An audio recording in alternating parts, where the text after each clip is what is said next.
Bentar. Ini kan saya baru baca dari Markus sama Matius saja ya Pak Irben yang baru dibulak-balikin.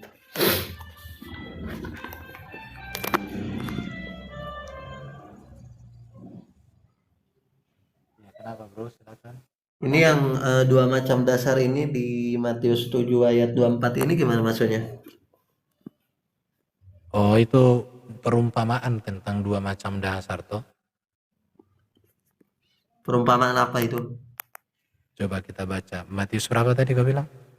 Matius 7 ayat 24. Matius 7. Bentar saya buka dulu ya. Ya, yang ini jadi setiap orang yang mendengar perkataanku ini dan melakukannya, ia bagaikan orang bijaksana yang mendirikan rumahnya di atas batu. Lalu turunlah hujan dan datanglah banjir dan angin bertiup melanda rumah itu. Tetapi rumah itu tidak roboh sebab didirikan di atas batu. Sampai Oke, 27. itu jadi gini ya. Jadi setiap orang yang mendengar perkataanku ini dan melakukannya. Jadi di sini digambarkan, diumpamakan dua sikap orang terhadap firman Tuhan. Yang pertama mendengar dan melakukan. Tetapi yang kedua itu ayat 26, mendengar tapi tidak melakukan. Jadi orang yang mendengar dan melakukan firman Tuhan digambarkan, diumpamakan seperti orang membangun rumah di atas batu. Kokoh, tidak mudah roboh. Ya, tidak akan roboh walau datang badai. Karena pondasinya kokoh di atas batu. Tetapi orang yang mendengar firman tidak melakukan itu bodoh. Karena itu seperti orang membangun rumah di atas pasir. Datang hujan roboh dia. Jadi dua penggambaran sikap hidup orang terhadap firman. Satu mendengar dan melakukan, yang kedua mendengar dan melupakan.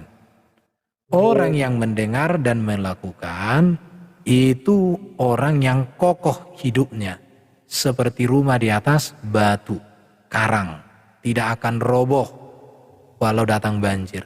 Tetapi orang yang mendengar untuk melupakan firman, apalagi untuk menghina firman, itu diumpamakan seperti orang mendirikan di atas pasir. Namanya di atas pasir, datang air dalam bahasa Inggris, maturtur ma pasir itu, pasirnya itu longsor dikit-dikit, longsor dikit-dikit, longsor dikit-dikit, dikit-dikit jadi longsor semua.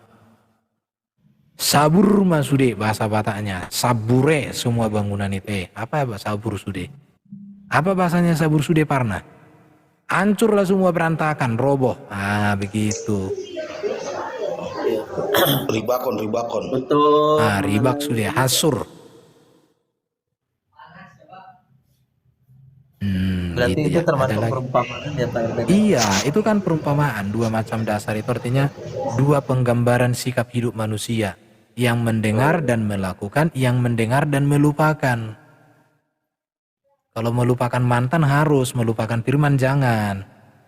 Ya kan Karina kan melupakan mantan harus ya. Aduh, Pak Irben ini.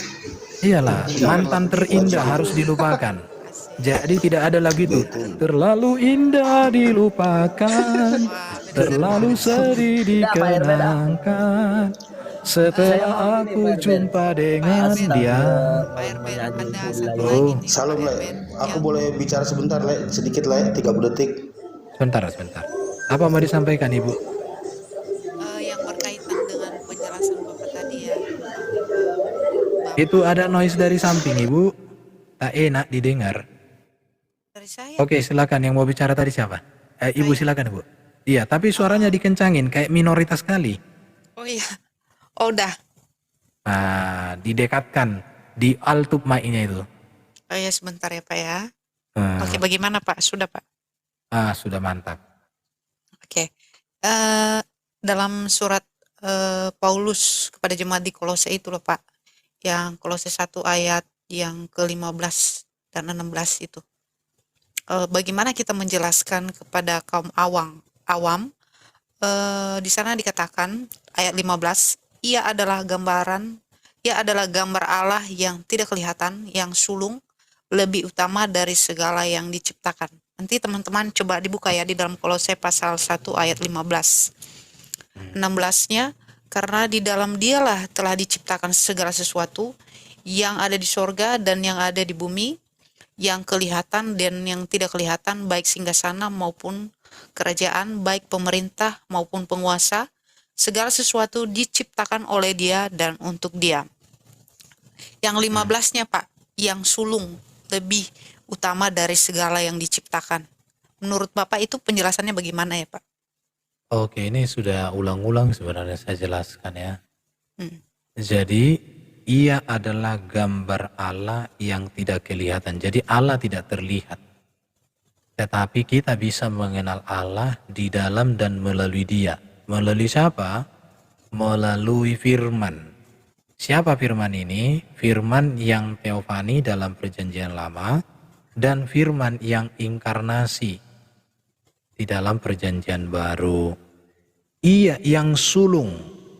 Yang sulung di sini artinya lebih utama dari segala yang diciptakan. Artinya banyak ciptaan Allah. Tetapi Yesus lebih utama dari segala ciptaan itu. Kenapa Yesus lebih utama dari segala ciptaan itu?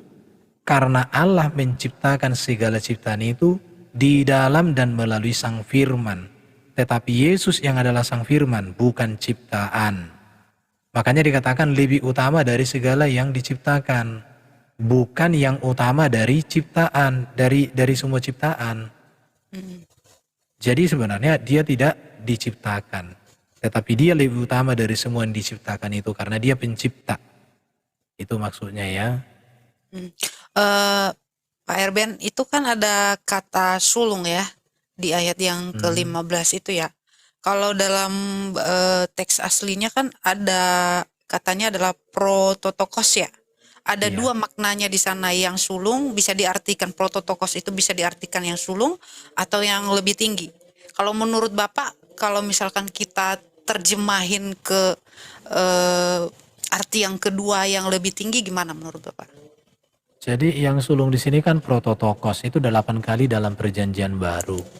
Bentuk ejektif maskulin singular nominatif no degree.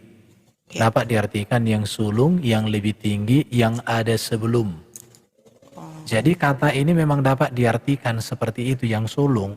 Tetapi penafsiran ini sesuai dengan tema surat Rasul Paulus yang menekankan keunggulan Yesus.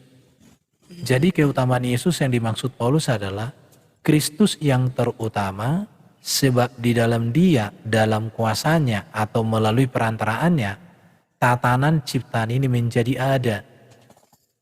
Dan tatanan tersebut ada untuk Dia. Itu sebenarnya mau disampaikan oleh Paulus. Bukan berbicara Yesus itu ciptaan. Dia bukan ciptaan, tetapi segala tatanan ciptaan itu ada karena Dia. Dan Dia lebih utama dari semuanya. Itu ya. Jadi kata yang sulung dalam teks ini dapat dipandang dari dua sisi. Dari segi waktu. Dari segi waktu bahwa firman sudah ada sebelum segala ciptaan, maka dia disebut yang sulung. Dari segi kedudukan, ia diperanakan atau dilahirkan lebih dari segala ciptaan. Karena firman itu sudah ada sebelum segala ciptaan. Firman itu sudah dinyatakan sebelum segala ciptaan. Bahkan segala ciptaan itu ada karena firman. Jadi di sini dari segi kedudukan diperanakan atau dilahirkan tidak menyatakan bahwa Yesus adalah ciptaan. Tetapi menunjukkan bahwa Yesus berasal dari Allah. Yesus datang dan keluar dari Allah. Yohanes 8 ayat 42. Dari dua pengertian tersebut maka dapat diambil kesimpulan. Dia sudah ada sebelum segala sesuatu ada. Dan Dia adalah yang utama dari semua ciptaan. Tapi Dia bukan ciptaan. Yang disebut sebagai yang sulung tidak menunjukkan kelahiran Yesus secara badani. Melainkan kepada hubungan Yesus dengan Allah sebagai firman yang kekal di dalam diri Allah yang dikiaskan sebagai anak tunggal yang kekal. Jadi arti prototokos yang sulung atau lebih tinggi yang ada sebelum, maka yang sulung dapat diartikan menjadi ia yang ada sebelum segala ciptaan, ia yang lebih tinggi dari segala ciptaan. Itu berarti bahwa Allah menciptakan segala sesuatu oleh firman yang telah ada sejak permulaan. Itu pengertiannya ya. Jadi makna dari prototokos itu sendiri bisa dipakai dua-duanya Pak ya, yang sulung Iya, maupun yang lebih tinggi ya.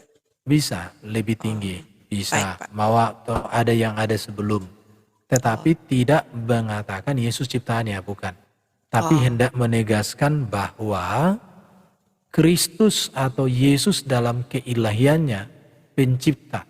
Dia ada sebelum segala ciptaan, ia diperanakan atau dilahirkan lebih dahulu dari segala ciptaan. Itu artinya yang sulung. oke, baik Pak. Terima kasih Pak. Iya. Menambah